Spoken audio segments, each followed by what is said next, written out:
मथुरा के थाना highway police ने आयकर विभाग में हेड क्लर्क के पद पर तैनात अनुराग सिंह की हत्या का खुलासा करते हुए एक आरोपी को गिरफ्तार किया है। अनुराग सिंह की हत्या किसी और ने नहीं, प्रेम संबंधों में बाधक बनने पर उसकी पत्नी ने अपने प्रेमी के साथ मिलकर उसकी हत्या की थी। बताया जाता है कि अनुराग सिंह आयकर विभाग में हेड क्लर्क के पद पर तैनात था। उसके घर पर इलेक्ट्रिशियन का काम करने वाले रविंद्र उर्फ राहुल से उसकी पत्नी मोनिका के प्रेम संबंध स्थापित हो गए थे। प्रेम संबंधों में बाधक बनने पर इलेक्ट्रीशियन रविंद्र व उसकी पत्नी मोनिका ने मिलकर उसे शराब पिलाकर यमुना पुल से फेंक दिया था, जिससे उसकी मौत हो गई। मथुरा पुलिस द्वारा इस मामले की गहनता से छानबीन किए जाने के बाद आरोपी रविंद्र को गिरफ्तार कर लिया गया है। वहीं उसकी पत्नी मोनिका से पूछताछ की जा रही है। साक्ष्यों के आधार पर उसकी भी जल्दी गिरफ्तारी की जाएगी। इस बारे में एसएसपी शैलेश पांडेय का कहना है। 26/27 की रात में एक व्यक्ति जिनका नाम अनुराग चौधरी था, वो अपने घर से गायब होते हैं और इसकी सूचना 28 तारीख को उनकी पत्नी द्वारा थाने में एक गुमशुदगी की रिपोर्ट के रूप में दर्ज कराई जाती है। रिपोर्ट दर्ज होने के उपरांत तत्काल पुलिस टीम उनकी तलाश में लगती है।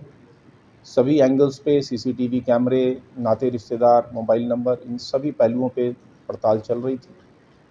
इसी बीच कल जब परिजनों से उनके गहनता से पूछताछ हुई कि क्या उन्हें किसी पे शक है, शक नहीं है, तो कल मृतक के परिजनों ने लिखित रूप में एक प्रार्थना पत्र दिया, जिसमें उन्होंने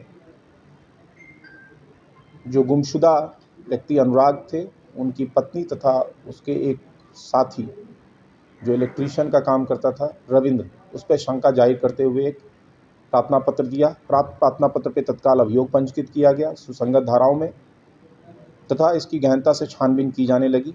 और जब उसमें एक आरोपी रविंद्र को पूछताछ के लिए बुलाया गया तो उसने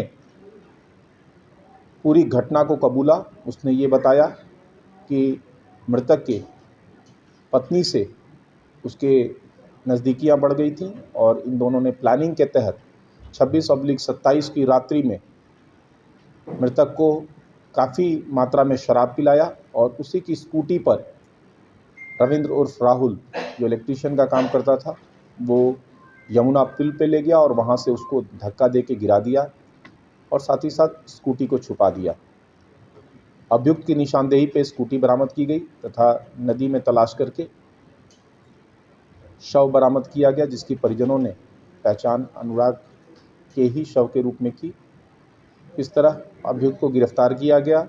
उसकी निशानदेही पे स्कूटी तथा मृतक का शव बरामद किया गया है। इसकी पूछताछ में इसने मृतक की पत्नी को भी अपना सहयोगी बताया है। मृतक की पत्नी से पूछताछ जारी है। जल्दी साक्ष्यों के आधार पे उन्हें भी गिरफ्तार करके आगे की विधिक कार्रवाई की जाएगी। सर, दोनों संपर्क में कैसे आएगी? और देखिए, अभी जो शुरुआती पूछताछ अभियुक्त रविंद्र से हुई है, उसने ये बताया कि इसकी बहन के बच्चे और मृतक के बच्चे यहाँ पे एक प्राइवेट स्कूल में पढ़ते थे। वहीं स्कूल में बच्चों को छोड़ने जाते आते समय मृतक की पत्नी और इस अभियुक्त के बीच में नज़दीकियाँ बढ़ी और बाद में इसके घर पे भी, जो दूसरी अभियुक्ता है उसके घर पे भी जब इलेक्ट्रीशियन का काम था तो इसी व्यक्ति ने वहाँ भी काम किया था और पिछले 1 साल से इन दोनों के संपर्क थे और इन्हीं नज़दीकियों का नतीजा था कि इन लोगों ने अनुराग को अपने रास्ते से हटाने की योजना बनाई और इस तरह एक आपराधिक कृत्य को इन्होंने अंजाम दिया। An inspiring place of study, Sanskriti University for Excellence in Life. Campus 28 km, Stone, Mathura, Delhi Highway, Chhata, Mathura. Toll free number 1800-120-2880. Our courses: Engineering, Management and Commerce, Polytechnic, Tourism and Hospitality, Nursing, Yoga and Naturopathy, Pharmacy, Agriculture, Law and Legal Studies, Humanities and Social Science, Fashion and Ayurveda.